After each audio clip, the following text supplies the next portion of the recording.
Hello, ladies and gentlemen. Welcome back to another video on the Will's Health channel.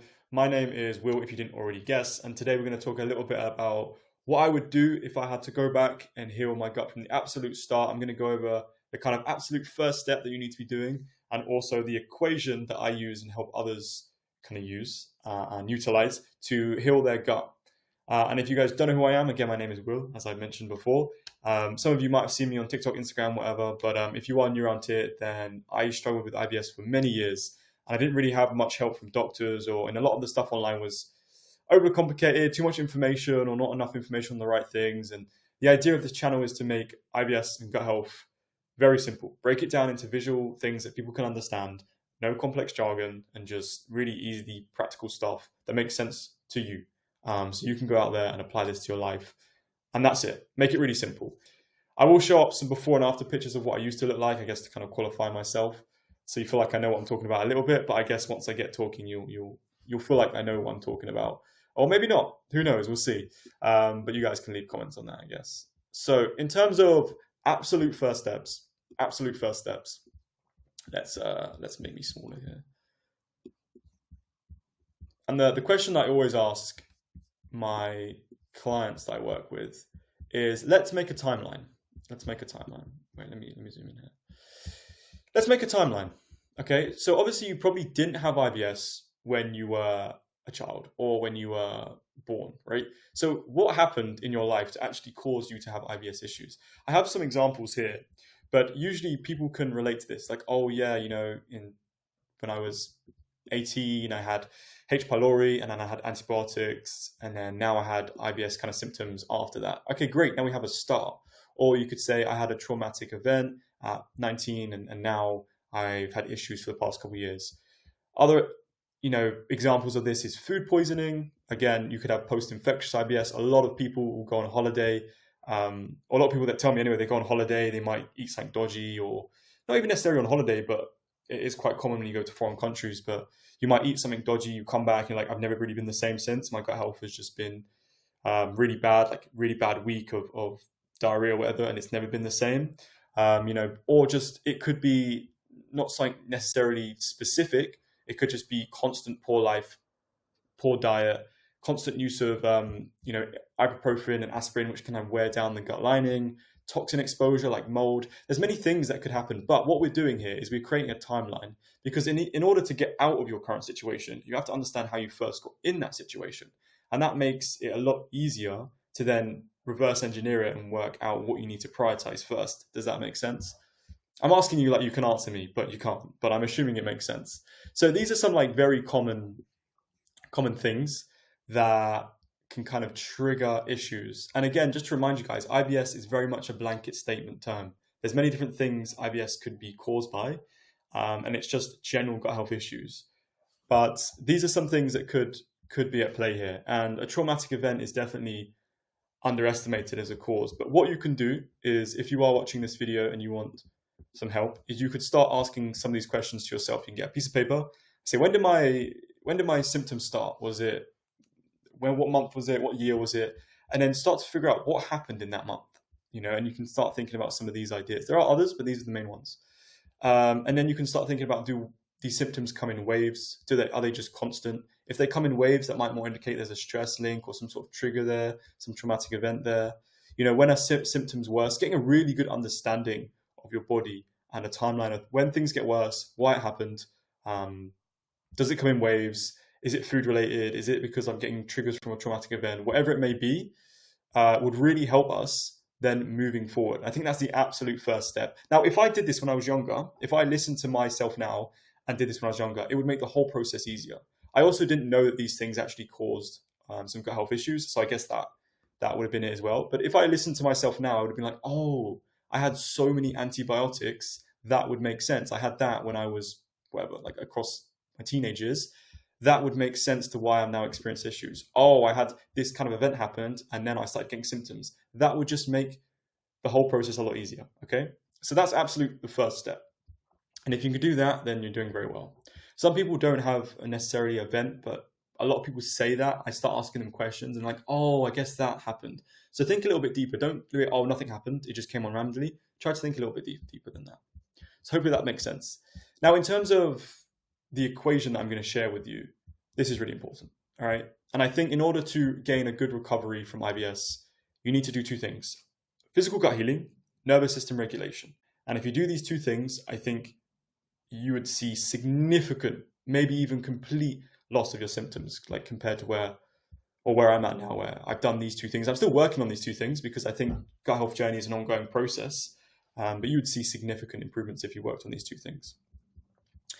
And I think with the step one, which you mentioned before, identifying what caused it can really help you what you prioritize.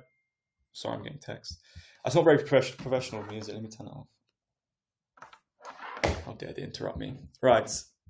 Yeah, if you identify what caused it, it makes it easier to prioritize what you need to do. So for example, for me, if I knew I had loads of antibiotics, then I know that gut dysbiosis is probably going to be the major thing for me, where my gut bacteria is imbalanced, if that makes sense. Of course, I still think you need a holistic process, but there are some things that you might want to prioritize first. Anyway, physical gut healing plus nervous system regulation. Okay. Now, again, I think these both can cause each other. You know, as we mentioned here, if your gut's out of balance, not producing enough serotonin, your neurotransmitters are going to be off. That can affect your nervous system, right? As you can see here. But also, if your nervous system's out of balance, that can also affect your motility, your nutrient absorption. So they're very much interlinked. So improving one area is going to improve the other. But I still think you need to do things for both. And what I'm saying here with this is, if you understand what it is, you might be able to prioritize one more than the other. If it's a traumatic event, you know you probably need a little bit more nervous system regulation. Either way, you're doing both. You're going to have to do both anyway, holistic. In terms of physical gut healing, I do have some main pillars, which I do talk about. And I did talk about in my previous video, where you kind of need to understand the whole digestive system. You know, you need to understand motility, how important that is. It can't be too slow or even too fast. Gut bacteria, which I mentioned before, when with antibiotics, you have an imbalance because antibiotics just kill everything. So even the good bacteria, gut microbiome, that's just going to be killed off. So that might be something that you need to work on. I understand that there's a lot of information going on here, but hopefully you can stay with me. But in terms of physical healing, these are the kind of principles. And hopefully that makes sense. And I go into more detail of what you can do for each one.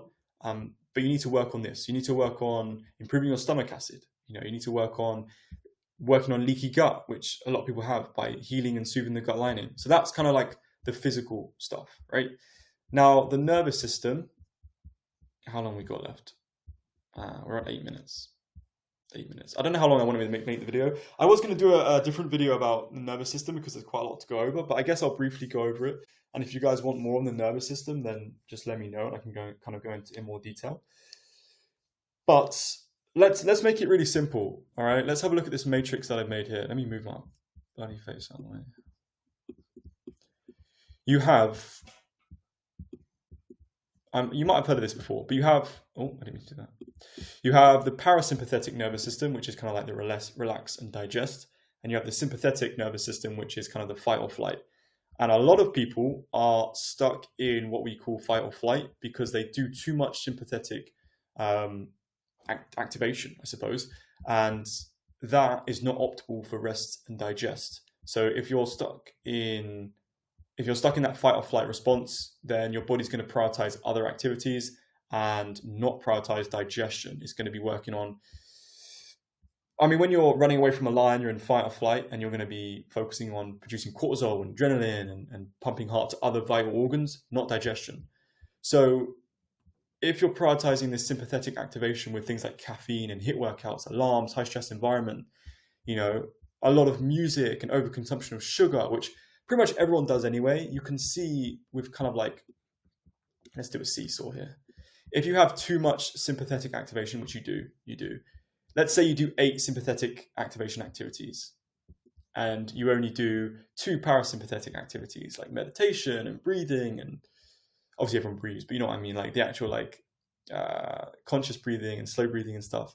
And there's lots of other things as well, but let's just say you only do 2 of those. Then we can see that the balance of our nervous system is heavily geared towards sympathetic activation. And that means we're going to be in a stress state, we're going to be in fight or flight state, which means we're not prioritizing digestion. That means we're going to run into issues.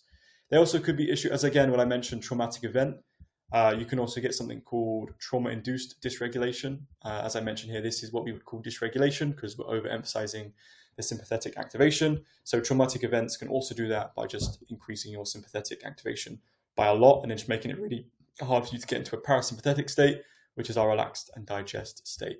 I think that's all I really want to cover for that. I just want to make you guys known that nervous system is so important, and this is just very basic. And if you were to do something, one thing today, I would remove one sympathetic activation, which is like maybe you listen to heavy music in the gym. Remove that and do one parasympathetic activity like breathing before your meals. And that's going to help just start balancing your nervous system to improve your digestion. Hopefully that makes sense. It gets a little bit more complicated than this, but that's pretty much the gist of it. And we need to do stuff to reduce, because sympathetic activation in day-to-day is so high because we're doing all these activities. And then again, parasympathetic is so low, and that's what's causing this dysregulation. So if you worked on this and you did some physical gut healing, I think you would get IBS recovery. That's what I've come to the conclusion.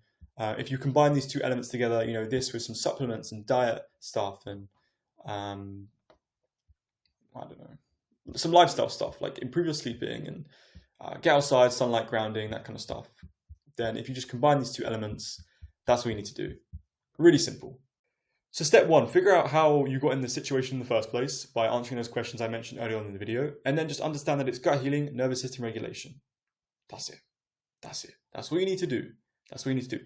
And I know you're like, oh, how do I heal the gut? I can go into more detail on this. I have some videos on my TikTok which goes over this. This just gives you like a little bit of an out view of what you need to do. And hopefully that just gives you some clarity. So yeah, I guess that's kind of it. I've kind of rambled on in this video a little bit. I've kind of spoken really quickly to try to fit it all in. Hopefully that makes sense. Hopefully it makes sense. But don't overcomplicate it. It's meant to be really simple. I'm going to go do another video kind of working on the nervous system and what you can maybe start doing, and maybe some stuff for the gut healing side as well, maybe some stuff you can start doing. If you guys have any questions, then please just comment them down below. I have many other things I can go over in this document to help with your IBS if you like, but the absolute foundational stuff is this equation here.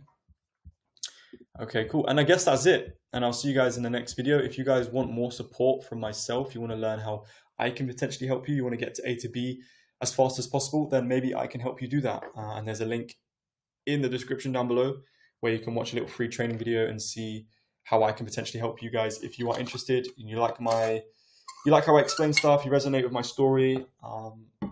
That's it. That's there for you. I think I've got everything in. I think that's it. Thank you guys for watching. Leave a like if you can, comment, subscribe, all that good stuff. You know what to do. Hopefully that helps you a little bit and just gives you some foundational things to work on.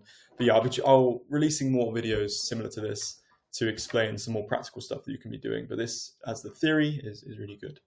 So I'll catch you guys in the next one. Bye.